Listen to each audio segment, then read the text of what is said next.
Hello everyone, welcome back to our channel. आज हम discuss करेंगे क्लास 12th इंग्लिश के chapter second a fellow traveller के part second का। फर्स्ट पार्ट में हम काफी पैराग्राफ डिस्कस कर चुके हैं, आज करेंगे उससे आगे डिस्कस। तो फर्स्ट वीडियो में हमने डिस्कस कर लिया था अबाउट द ऑथर और अबाउट द लेसन और these two paragraphs from here. आज डिस्कस करेंगे इससे आगे का पार्ट और फर्स्ट वीडियो की लिंक आपको डिस्क्रिप्शन बॉक्स में मिल जाएगी। तो स्टार्ट करते हैं इस पैराग्राफ से। तो कहानी यहाँ तक क्या थी कि राइटर बताते हैं कि कंपार्टमेंट में, रेल के डिब्बे में अकेले होने की सुखद भावना क्या होती है। यानी कोई व्यक्ति यदि कंपार्टमेंट में अकेला है तो कौन कौन से काम कर सकता है। वो जिधर चाहे उधर बैठ सकता है, जितनी तेज चाहे उतनी तेज बातें कर सकता है, गाना गा सकता है, नाच सकता है, यानी कुछ भी कर सकता है जो वो चाहे। तो आगे यहाँ से देखते हैं क्या है स्टोरी। ऑन दिस नाइट, इस रात्रि को, I did not do, मैंने नहीं किया, any of these things, any of these things, इन चीजों में से कोई भी, any of these things, इन चीजों में से कोई भी, I did not do, मैंने नहीं की, यानी इन कामों में से जो ऊपर बताए हैं इनमें से मैंने कुछ नहीं किया। They did not happen to occur to me, they did not, they यानी उन्हीं चीजों या कार्यों के लिए लगाया है। दे डिड नॉट हैपन, वो घटित नहीं हुई, टू अकर टू मी, मुझे होने को। अर्थात इस लाइन का मतलब ये होगा कि मेरे मन में उन्हें करने का विचार आया ही नहीं। They did not happen to occur to me, मेरे मन में उन्हें करने का ख्याल आया ही नहीं। वॉट आई डिड, या वॉट क्वेश्चन मार्क वाला या क्वेश्चन वर्ड वाला वॉट नहीं है, वॉट का मतलब है जो। वॉट आई डिड, जो मैंने किया, वॉज मच मोर ऑर्डिनरी, वो कैसा था, वो अधिक साधारण था, यानी जैसे लोग करते हैं कंपार्टमेंट में, मैंने साधारणतः वही काम किए। वॉट आई डिड, जो मैंने किया, वॉज मच मोर ऑर्डिनरी, वो साधारण या सामान्य था। When the last of my fellow passengers had gone, when यानी जब, the last अंतिम of my fellow passenger, मेरा सहयात्री या मेरे सहयात्रियों में से जब अंतिम सहयात्री जो था, had gone, जब जा चुका था, तो राइटर ने क्या किया, I put down my paper, put down यानी नीचे रखना, I put down my paper, मैंने अपना अखबार नीचे रख दिया। और क्या किया, stretched my arms and my legs, अपनी भुजाओं यानी अपने हाथों को, एंड माई लेग्स, अब और अपने पैरों को स्ट्रेच किया, फैलाया, यानी अंगड़ाइयां ली। स्टूड अप, मैं खड़ा हुआ, and looked out of the window, looked out बाहर देखा, ऑफ द विंडो खिड़की से। ऑन द काम समर नाइट, काम यानी शांत, समर यानी ग्रीष्म ऋतु, नाइट यानी रात्रि, कि ग्रीष्म ऋतु की शांत रात्रि को मैंने विंडो से या खिड़की से बाहर देखा। थ्रू विच, जिससे होकर के, जिस रात्रि से होकर के, आई वॉज जर्निंग, मैं यात्रा कर रहा था। Noting the pale reminiscence of the day that still lingered in the northern sky. Noting, noting यानी ध्यान देना या देखना, और मैं देख रहा था किस चीज को, दी पेल रेमिनिसेंस, पेल यानी हल्के पीला, रेमिनिसेंस यानी स्मृति या यादें या स्मरण, ऑफ द डे, दिन के पीले स्मरणों को मैं देख रहा था या ध्यान दे रहा था। यहाँ पीले स्मरण या स्मृति का मतलब ये है जब सनसेट होता है या सूर्यास्त होता है, तब आकाश में येलो कलर होता है, तो उसी के बारे में बताया है कि दिन का जो पीला प्रकाश था या स्मृतियां थी, उनको मैं देख रहा था। और वो स्मृतियां दैट स्टिल, अभी भी, स्टिल यानी अभी भी, लिंगर्ड, रुकी हुई थी। लिंगर्ड का मतलब होता है ठहरे रहना या रुके रहना। जो दिन की पीली स्मृतियां थी वो अभी भी रुकी हुई थी इन दी नॉर्दर्न स्काई, किस पर, उत्तरी आकाश में। क्रॉस द कैरेज, या पूरा काम बताएंगे, इसको फिर से बताएंगे, पहले देख लेते हैं क्या है। क्रॉस द कैरेज, क्रॉस यानी मैं एक सिरे से दूसरे सिरे गया, कैरेज यानी डिब्बे को मैंने पार किया। And looked out of the other window, और लुक्ड आउट बाहर देखा, ऑफ द अदर विंडो दूसरी खिड़की से बाहर देखा मैंने। और क्या किया, लिट अ सिगरेट, लिट यानी जलाना, अ सिगरेट, एक सिगरेट जलाई। सेट डाउन, बैठ गया। And begin to read again, begin यानी लगाया, शुरू किया, टू रीड अगेन मैं पढ़ने लगा दोबारा से, मैंने पढ़ना पुनः शुरू किया। तो यहाँ तक देखते हैं फिर एक बार कि when the last of my fellow passengers had gone, जब मेरा सहयात्रियों में से आखिरी सहयात्री जा चुका था, I put down my paper, मैंने अपना अखबार रख दिया या नीचे रख दिया। Stretched my arms and my legs, अपनी भुजाओं और अपने पैरों को मैंने फैलाया। स्टूड अप, खड़ा हुआ, and looked out of the window, खड़ा हुआ और विंडो से खिड़की से बाहर देखा। ऑन द काम समर नाइट, ग्रीष्म ऋतु की उस शांत रात्रि को मैंने खिड़की से बाहर देखा। थ्रू विच, जिस रात्रि से होकर के आई वॉज जर्निंग, मैं यात्रा कर रहा था।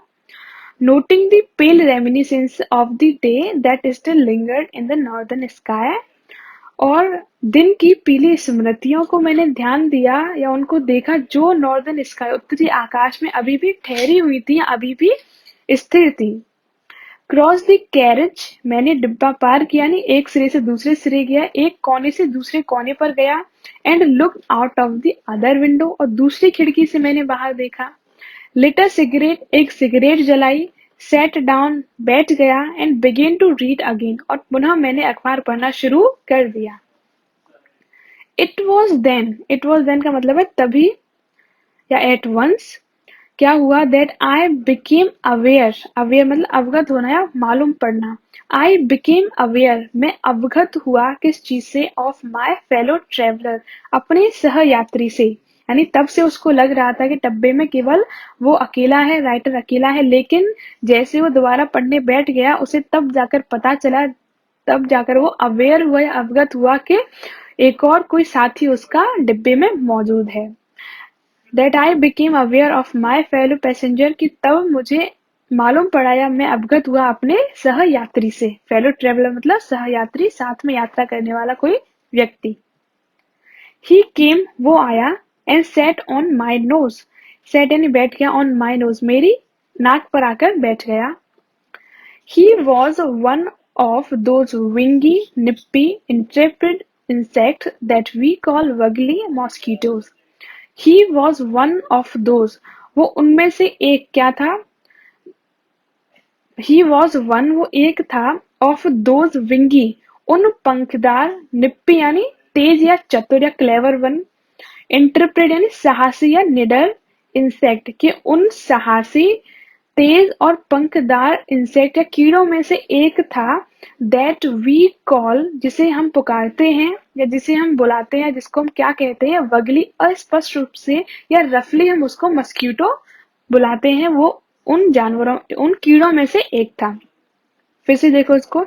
ही was one of those wingy, nippy, intrepid insect that we call vaguely mosquito, कि वो उन पंखदार, तेज और साहसी कीड़ों में से एक था जिनको हम रफली या अस्पष्ट रूप से मच्छर पुकारते हैं। यानी कौन था उसका फेलो ट्रेवलर? एक मच्छर था। I flicked him off my nose, I यानी राइटर बताते हैं कि मैंने क्या किया? फ्लिक्ड, फ्लिक्ड ऑफ फ्रेज जिसका मतलब होता है उड़ा देना। आई फ्लिक्ड हिम ऑफ, मैंने उसको उड़ा दिया, ऑफ माई नोज, अपनी नाक से। एंड ही, और उसने क्या किया फिर? ही मेड अ टूर, उसने एक यात्रा की। मेड अ टूर यानी एक यात्रा की। ऑफ द कंपार्टमेंट, उस डब्बे की, यानी पूरे डब्बे में घूमा मच्छर जो था। Investigated it's three dimensions, investigate जांच करना या निरीक्षण करना। इट्स थ्री डायमेंशंस, इसकी तीनों विमाओं का, यानी लंबाई, चौड़ाई, ऊंचाई, इस डिब्बे की तीनों विमाओं का उसने इन्वेस्टिगेशन किया या निरीक्षण या जांचा। विजिटेड ईच विंडो, सभी विंडो तक गया या सभी विंडो या खिड़कियों तक घूमा। Fluttered round the light, light यानी बल्ब या प्रकाश के चारों ओर। फ्लटर्ड, फ्लटर मतलब फड़फड़ाना, कि फड़फड़ाए लाइट के चारों ओर। देन डिसाइडेड, और निश्चय किया, उसने क्या निश्चय किया? दैट के there was nothing so interesting, कि कुछ भी नहीं है। देयर वॉज नथिंग, कुछ भी नहीं है। सो इंटरेस्टिंग, इतना दिलचस्प या इतना रुचिकर कुछ भी नहीं है। किसके समान? एज दैट लार्ज एनिमल, उस बड़े जानवर के समान कोई भी चीज ज्यादा इंटरेस्टिंग या दिलचस्प नहीं है। अब यहाँ लार्ज एनिमल कौन है? राइटर ने खुद के लिए लार्ज एनिमल का यूज किया है, कि मच्छर के लिए जो राइटर था वो एक बड़े जानवर के ही समान था। तो जो मच्छर है वो आखिर में डिसाइड करता है कि जो कोने में बैठा लार्ज एनिमल या बड़ा जानवर है उससे ज्यादा इंटरेस्टिंग इस डिब्बे में कोई और नहीं है। डिसाइडेड कि मच्छर डिसाइड या निश्चय करता है दैट के there was nothing so interesting, कि कोई भी चीज सो इंटरेस्टिंग इतनी दिलचस्प नहीं है as that large animal in the corner, जितना कि कोने में बैठा वो बड़ा जानवर है, यानी राइटर। तो वो क्या करता है, मच्छर केम आया एंड हैड अ लुक, और देखा, हैड अ लुक यानी देखता है, एट माई नेक मेरे गर्दन को या मेरी गर्दन पर आकर बैठ जाता है। तो देखते हैं next paragraph. I flicked him of again, flicked him वही उड़ाना, कि आई फ्लिक्ड हिम ऑफ मैंने उसे उड़ा दिया, अगेन यानी दोबारा से या पुनः। ही स्किप्ड अवे वो बच निकला, स्किप्ड अवे बच निकला या दूर चला गया। टुक अनदर जॉन्ट और क्या किया उसने, अनदर दूसरा, जॉन्ट यानी छोटी यात्रा, कि उसने दूसरी छोटी यात्रा की। राउंड द कंपार्टमेंट डिब्बे के चारों ओर एक दूसरा छोटा चक्कर लगाया। रिटर्न वापस आया एंड सीटेड हिमसेल्फ और अपने आप को बिठा लिया उसने। इम्प्रूडेंटली बेशर्मी पूर्वक on the back of my hand मेरे हाथ के पीछे वाले भाग पर बेशर्मी पूर्वक आकर बैठ गया। यानी राइटर इम्प्रूडेंटली वर्ड इसलिए यूज करता है क्योंकि जो मच्छर था वो बार बार राइटर के पास आ रहा था, राइटर बार बार उसको वहां से उड़ा रहा था, लेकिन जो मच्छर था वो बहुत धीर था और बार बार उसको परेशान कर रहा था। तो फिर से देखो, आई फ्लिक्ड हिम ऑफ अगेन मैंने उसको पुनः उड़ा दिया। ही स्किप्ड अवे वो बच निकला। Took another John from the compartment उसने डिब्बे का एक दूसरा छोटा चक्कर लगाया। रिटर्न वापस आया and seated himself imprudently on the back of my hand और मेरे हाथ के पीछे वाले भाग पर बेशर्मी पूर्वक आकर बैठ गया। It is enough I said, यानी अब राइटर को गुस्सा आ चुका है, तो राइटर क्या बोलते हैं, इट इज इनफ पर्याप्त हुआ या काफी हुआ, इनफ मतलब पर्याप्त या काफी। मैंने कहा इट इज इनफ, अब बहुत हुआ या काफी हुआ। मैग्नीनेमिटी हैज इट्स लिमिट, मैग्नीनेमिटी मतलब उदारता या सहने की क्षमता। हैज इट्स लिमिट इसकी एक लिमिट या हद होती है, एक सीमा होती है। आई सेड मैंने कहा कि उदारता की भी एक सीमा होती है, सहने की भी कोई सीमा होती है। Twice you have been warned, twice यानी दो बार, यू हैव बीन वार्न्ड यानी तुम्हें चेतावनी दो बार दी जा चुकी है या तुमको दो बार चेताया जा चुका है। दैट के क्या बताया जा चुका है कि आई एम समवन इन पर्टिकुलर, कि मैं कोई हूँ, इन पर्टिकुलर यानी मैं कोई विशेष व्यक्ति हूँ। और तुम्हें क्या बताया जा चुका है, दैट के माई ऑगस्ट पर्सन, ऑगस्ट यानी शाही, पर्सन मतलब व्यक्तित्व या पर्सनालिटी, कि जो मेरा शाही व्यक्तित्व है वो रिसेंट्स, वो क्या करता है, क्रोधित होता है या उसको गुस्सा आता है मेरे व्यक्तित्व को किस चीज पर, दी टैकलिंग, टैकलिंग यानी परेशान करने वाली, इम्पर्टिनेंस मतलब बदतमीजी, ऑफ स्ट्रेंजर किसी अजनबी की, यानी किसी अजनबी की परेशान करने वाली बदतमीजियों पर जो मेरा शाही व्यक्तित्व है वो क्रोधित होता है या उसको गुस्सा आता है।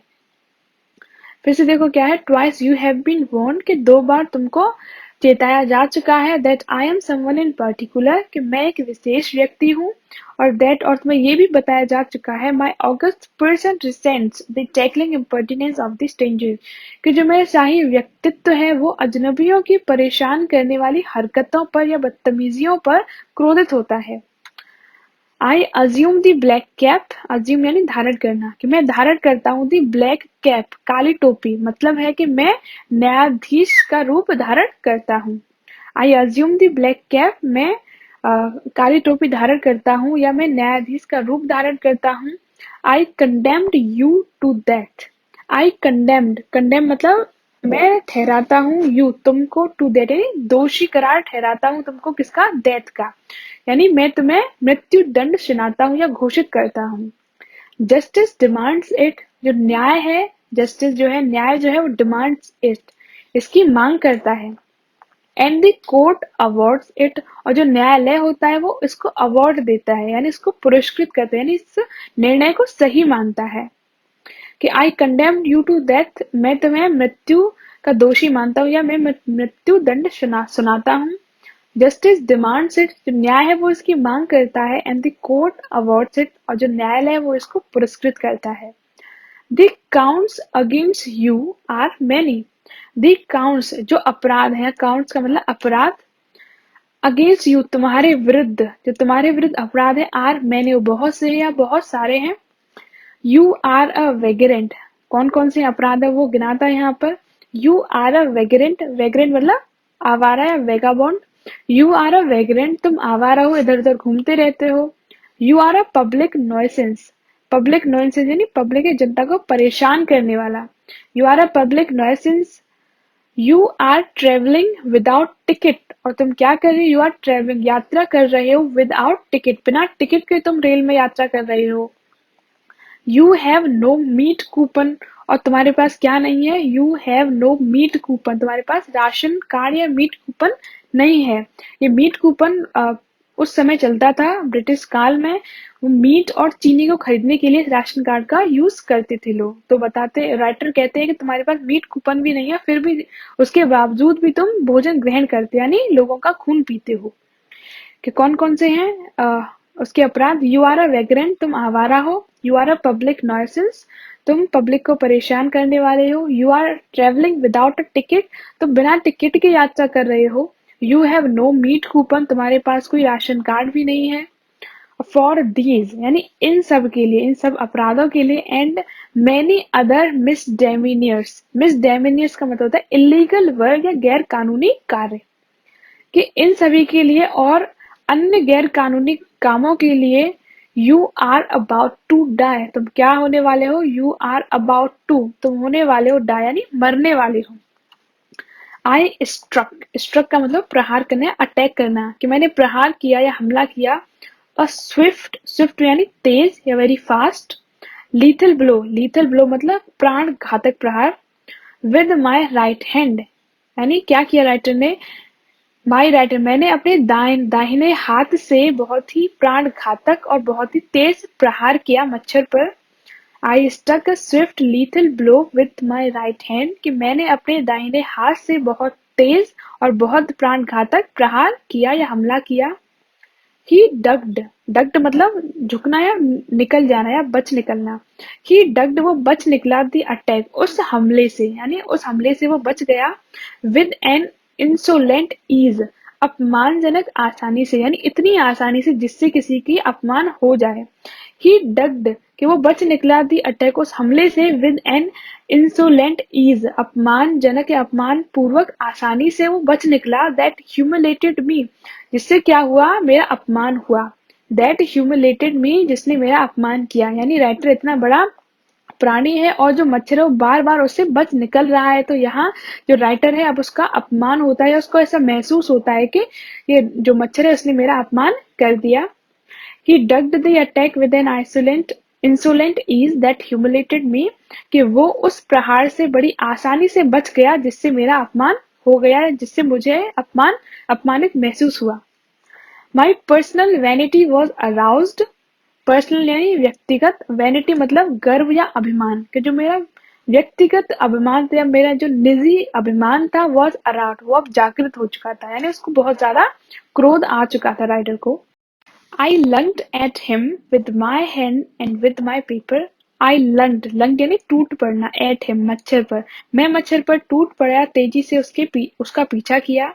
With my hand with my paper यानी अपने हाथ से और अपने अखबार से मैं उस पर टूट पड़ा। I jumped on the seat, मैं सीट पर कूदा या मैंने छलांग लगाई सीट पर। And pursued मतलब पीछा करना, मैंने पीछा किया him उसका। Round the lamp, लैंप के चारों तरफ या चारों ओर या बल्ब के चारों ओर मैंने इसका पीछा किया।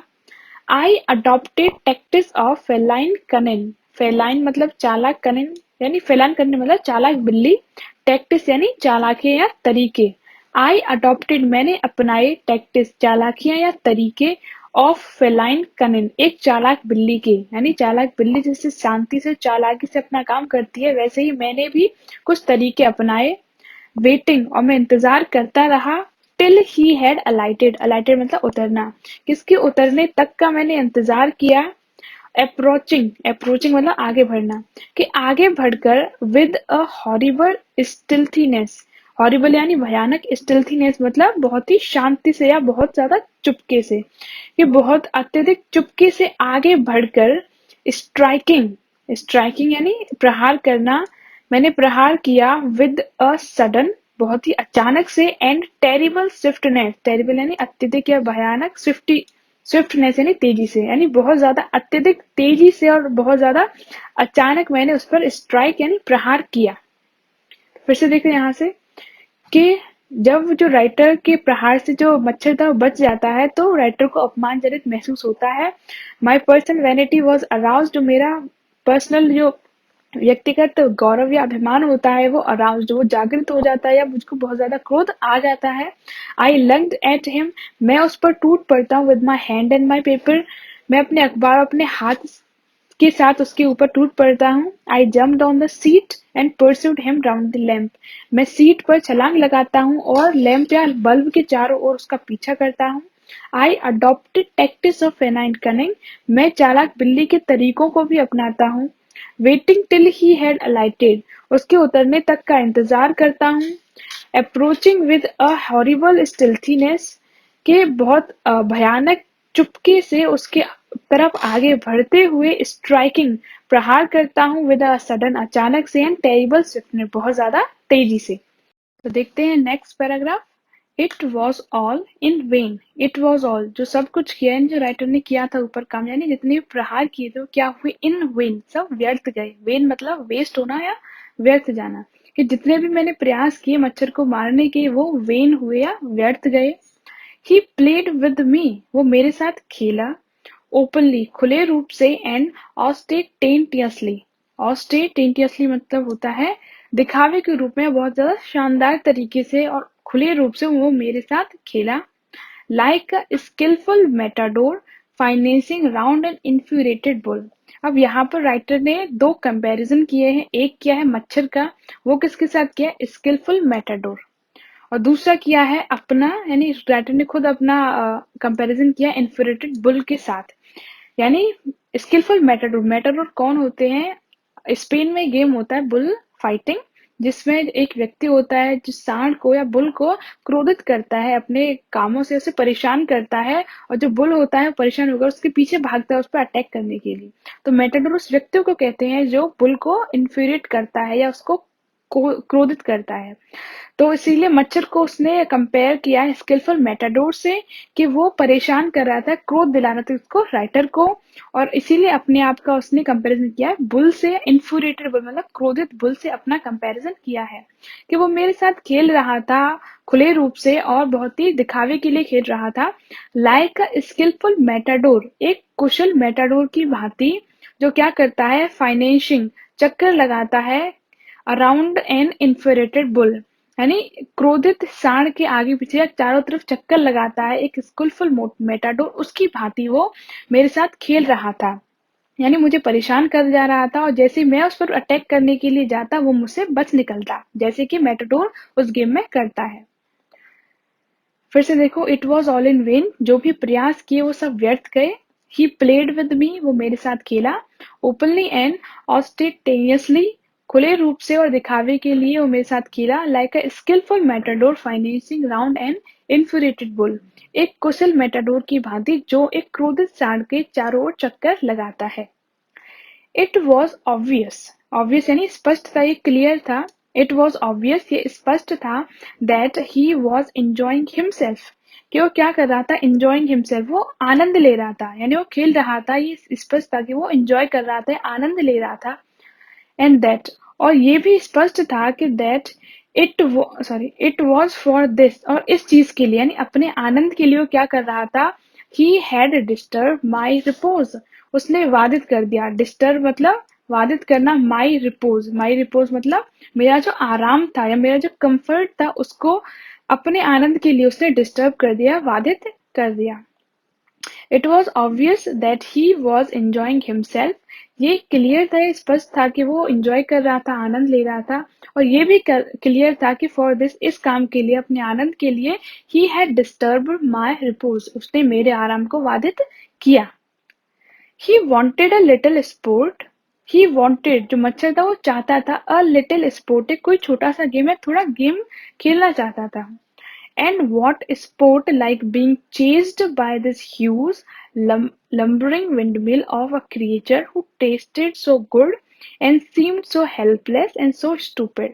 पहले देखो इसकी वर्ड मीनिंग क्या है, कि being chased, chased मतलब पीछा करना, चेज मतलब पीछा करना, ह्यूज यानी विशाल या बिग, लंबरिंग मतलब बहुत ज्यादा हैवी या भारी भरकम, बहुत ज्यादा भारी भरकम, विंडमिल यानी पवन चक्की जो होती है, कि चेस्ड मतलब पीछा करना किसके द्वारा, एक ह्यूज विशाल भारी भरकम पवन चक्की के समान एक क्रिएचर यानी एक प्राणी के द्वारा पीछा किए जाना, like being chased by this huge lumbering windmill of a creature, कि एक भारी भरकम विशालकाय पवन चक्की के समान प्राणी के द्वारा पीछा किया जाने से अधिक ज्यादा, वॉट स्पोर्ट मतलब क्या, कोई कौन सा अच्छा होता, कौन सा स्पोर्ट या कौन सा गेम अच्छा होता, और जो क्रिएचर क्या है, हु टेस्टेड सो गुड, जिसका टेस्ट या जिसका स्वाद बहुत अच्छा था, एंड सीम्ड जो और कैसा प्रतीत हो रहा था, सो हेल्पलेस एंड सो स्टूपिड जो बहुत ज्यादा असहाय और बहुत ज्यादा मूर्ख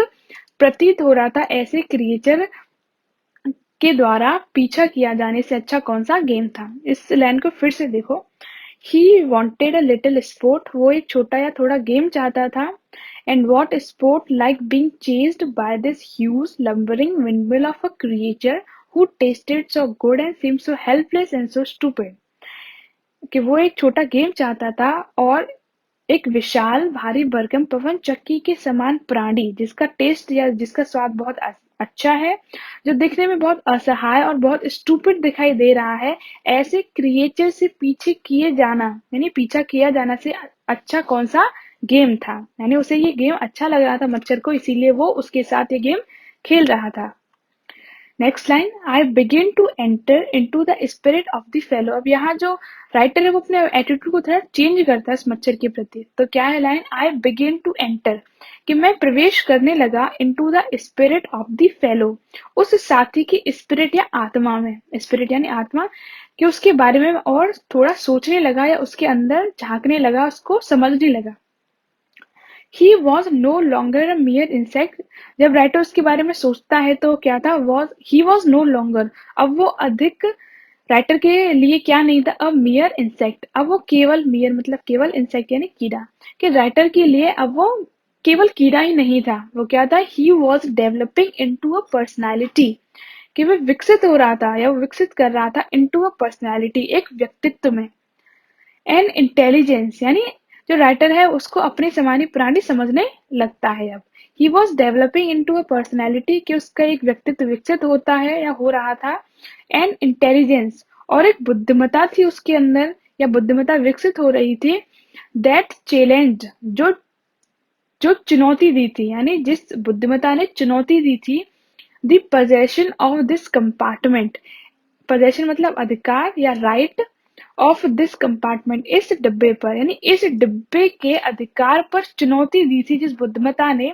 विद मी मेरे साथ, ऑन इक्वल टर्म्स समान शर्तों पर। मतलब क्या है कि जो राइटर बताते हैं कि जो मच्छर है वो एक पर्सनैलिटी के रूप में विकसित हो रहा था, यानी एक प्राणी अपने अपने समान प्राणी के रूप में ही वो विकसित हो रहा था, और उसके अंदर एक ऐसी बुद्धिमता थी एंड इंटेलिजेंस, उसके अंदर एक ऐसी बुद्धिमता विकसित हो चुकी थी, दैट चैलेंज जिसने चुनौती दी थी, विद मी मुझको, ऑन इक्वल टर्म्स समान शर्तों पर, किस चीज के ऊपर, पोजेशन ऑफ दिस कंपार्टमेंट, इस कंपार्टमेंट इस डिब्बे के अधिकार पर मुझको चुनौती दी थी, यानी जो मच्छर था वो राइटर को चुनौती दे रहा था कि जितना अधिकार राइटर का इस डिब्बे पर उतना ही मच्छर का भी है। I felt my heart warming towards him and the sense of superiority fading.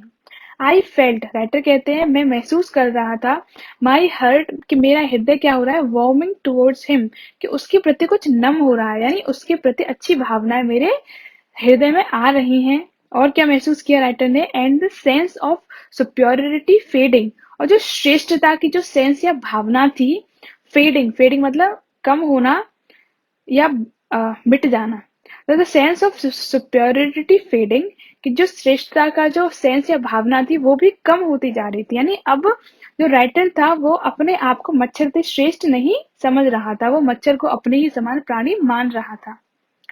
How could I feel superior to a creature who was so manifestly my master in the only competition in which we had ever engaged?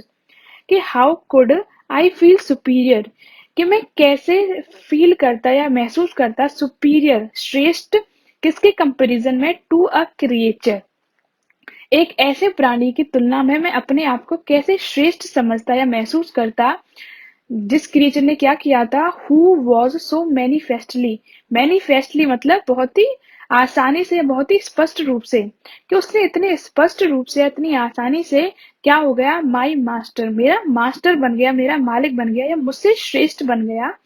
In the only competition, केवल एक competition में, in which we had ever engage यानी हम फंसे हुए थे या उलझे हुए थे उस कंपटीशन या उस प्रतिस्पर्धा में, वो मेरे सामने या मेरे से श्रेष्ठ बन गया बहुत आसानी से। तो ऐसे क्रिएचर के सामने, ऐसे क्रिएचर की तुलना में मैं अपने आप को श्रेष्ठ कैसे मानता? तो एक बार फिर से देखते हैं कि राइटर है वो फेलो ट्रेवलर अपने जो मच्छर है उसके बारे में सोचने लगता है। तो जो राइटर के प्रति जो मच्छर है वो केवल मच्छर नहीं रह जाता, वो एक पर्सनैलिटी के रूप में डेवलप होता है, और एक ऐसी बुद्धिमत्ता थी उसके अंदर, मच्छर के अंदर, जो कि चैलेंज करती है राइटर को समान शर्तों पर उस डब्बे के अधिकार को लेकर। यानी मच्छर भी ये जताना चाहता है कि जितना अधिकार राइटर का इस डिब्बे पर उतना ही मच्छर का भी है।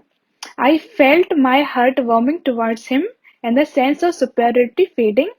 मैं मैं महसूस करता हूँ कि मैं महसूस कर रहा था कि मेरा जो हृदय है वो उसके प्रति थोड़ा नम हो रहा है, या मेरे अंदर अच्छी भावनाएं उसके प्रति आ रही हैं। And the sense of superiority fading, और जो श्रेष्ठता की भावना है वो भी कम होती जा रही है। और how could I feel superior to a creature, कि मैं एक ऐसे प्राणी की तुलना में अपने आप को सुपीरियर, श्रेष्ठ कैसे समझता, कैसे महसूस करता जिस क्रिएचर ने क्या किया हो? Who was so manifestly my master, कि वो इतनी आसानी से मेरा मालिक बन गया।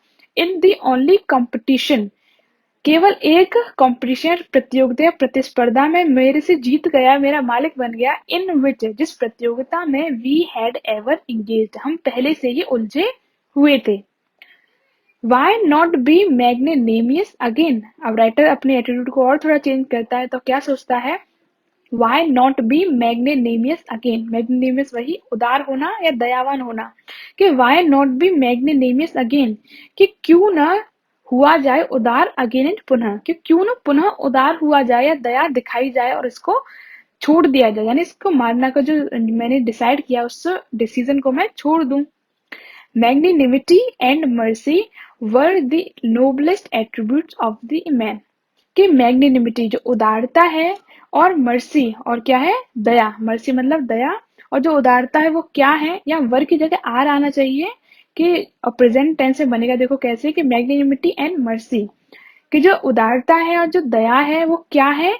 नोबलेस्ट एट्रीब्यूट ऑफ मैन, एक व्यक्ति के या एक मनुष्य के आदर्श गुण होते हैं, इसीलिए प्रेजेंट टेंस है और यहाँ पर आर आएगी, ना कि वर। Why not be magnanimous again, कि क्यों ना दोबारा से उदार हुआ जाए। Magnanimity and mercy were are the noblest attributes of man, के उदारता और दया मनुष्य के नोबलेस्ट आदर्श गुण होते हैं। In the exercise of these high qualities I could recover my Prestige.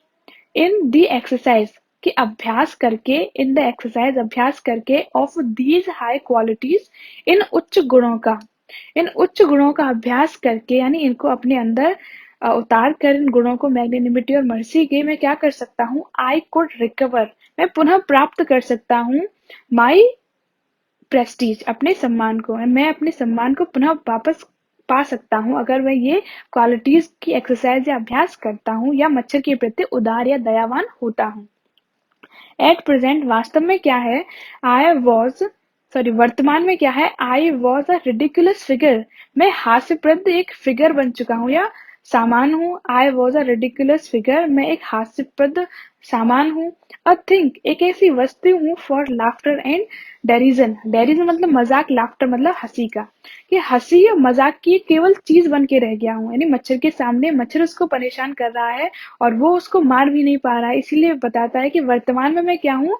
एक हास्यप्रद वस्तु हूँ और हंसने और मजाक करने का एक सामान हूँ। By being merciful, by being merciful, कि दयावान होकर, बीइंग यानी होकर, क्या? मर्सीफुल है, दयावान होकर क्या कर सकता हूँ मैं? I could reassert the moral dignity of man and got back to my corner with honour, मैं क्या कर सकता हूँ, रीअसर्ट, रीअसर्ट मैं वही रिकवर करना या पुनः प्राप्त करना, किस चीज को, दी मोरल डिग्निटी ऑफ मैन, मनुष्य की नैतिक गरिमा को या मनुष्य की नैतिक शान को मैं पुनः प्राप्त कर सकता हूँ, यानी अपनी सम्मान को पुनः प्राप्त कर सकता हूँ अगर मैं दयावान होता हूँ तो। एंड गो बैक, और मैं जा सकता हूँ, वापस जा सकता हूँ, टू माई कॉर्नर, अपने कोने में या अपनी सीट पर वापस जा सकता हूँ, विद ऑनर यानी सम्मान के साथ। आई विदड्रॉ, विदड्रॉ यानी वापस लेना, मैं क्या करता हूँ, मैं वापस लेता हूँ द सेंटेंस ऑफ डेथ, मृत्यु के उस सेंटेंस को या उस डिसीजन को या उस निश्चय निर्णय को मैं वापस लेता हूँ। आई सेड, मैंने कहा, returning to my seat, return ही वापस लौटते हुए, टू माई सीट, तो पूरे सेंटेंस की हिंदी क्या होगी, I withdraw the sentence of death, I said returning to my seat, कि मैंने कहा अपनी सीट पर वापस लौटते हुए, मैंने कहा कि मैंने जो डेथ या मृत्यु का सजा सुनाई थी मैं उसको वापस लेता हूँ। विड्रॉ मतलब वापस लेना। I can not kill you, मैं तुम्हें मार नहीं सकता, I can not kill you, मैं तुम्हें जान से नहीं मार सकता, बट लेकिन I can reprieve you, reprieve मतलब क्षमा करना या फॉरगिव करना, कि मैं तुम्हें फॉरगिव कर सकता हूँ या मैं तुम्हें क्षमा कर सकता हूँ, और आई डू इट, और मैं ये करता हूँ, यानी यहाँ पर राइटर बता देता है कि मैं तुम्हें अब नहीं मारूंगा, मैं तुम्हें क्षमा करता हूँ, और वो अपनी सीट पर वापस लौट जाता है।